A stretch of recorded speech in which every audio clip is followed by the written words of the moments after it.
guys! Welcome to Historical Gossip. In this channel, we do what humans have done best since we've evolved to be a super aware being. Gossiping!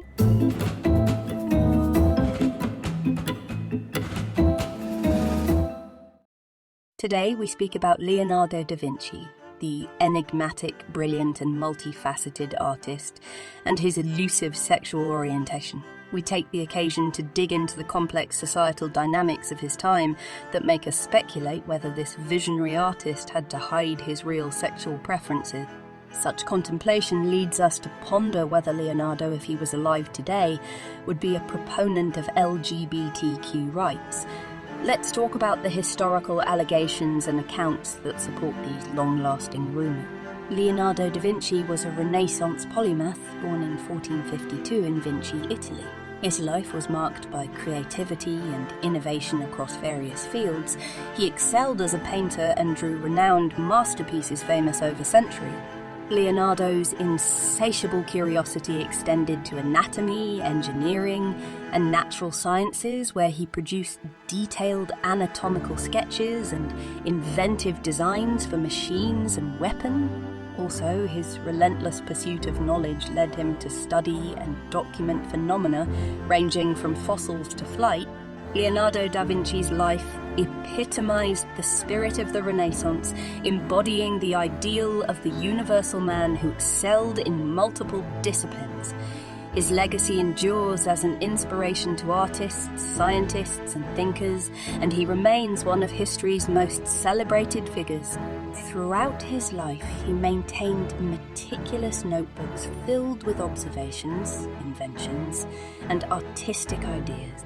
So this is where it becomes particularly intriguing, because there is also a lot of evidence supporting the belief that Leonardo da Vinci may well have had a homosexual orientation.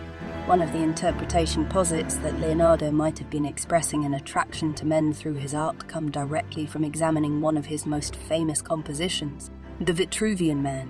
This famous drawing by Leonardo da Vinci was created around 1490 and was based on the writings of the Roman architect Vitruvius, a naked male figure which idealized and accentuated the male body.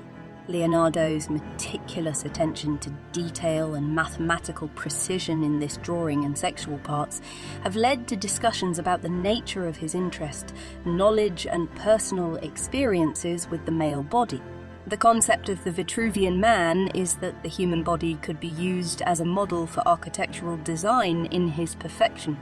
The circle and square represent two geometric forms thought to embody ideal proportions, showcases the idea that the male body is an harmonious and mathematically balanced perfect entity.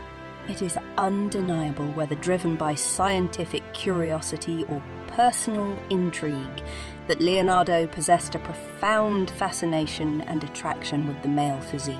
But while some interpretations suggest these obvious erotic undertones, others affirm that these ideas are highly speculative and the drawing's primary purpose was likely to explore the relationship between the human body and geometric forms, which was a common theme in art and science at the time. Other historical records that incentivize discussion surrounding Da Vinci's sexuality are found in his notebooks and sketches. One of the notebooks that has been examined in this context is Leonardo's Codex Atlanticus. It is a collection of Leonardo's writings and drawings covering a wide range of topics, including art, science, engineering, and personal notes that consists of thousands of pages. In this notebook, there are also indications of a deep emotional attachment and concern for a man named Sale, whose full name was Gian Giacomo Caprotti de Oreno, was a young apprentice and close associate of Leonardo da Vinci. They first met when Sale was barely a teenager, at the age of 10 or 11. He entered Leonardo's household as an assistant. Their professional and personal relationship endured for several decades, with Sale remaining on his side in Leonardo's household until the artist's death in 1519. Leonardo often referred to him in his notebook as the Falcon, or Il mio cuore, which translates to my heart, and the nickname Sale itself translates to Little Devil in English. this clearly underlines a profound closeness between them. Leonardo's recurrent expression of deep care for Sale's welfare combined with emotional sentiments were also often found in his writings, with paintings and pictures depicting his young assistant in various poses and costumes, hinting at an intimate connection between the two of them. And here's where it gets even more interesting. It is thought that there may be a connection between two of Da Vinci's most renowned artworks, St. John the Baptist and Mona Lisa, and Sale's Anatomy. The painting Mona Lisa, also known as La Gioconda, is one of the most famous and enigmatic Da Vinci paintings in the world.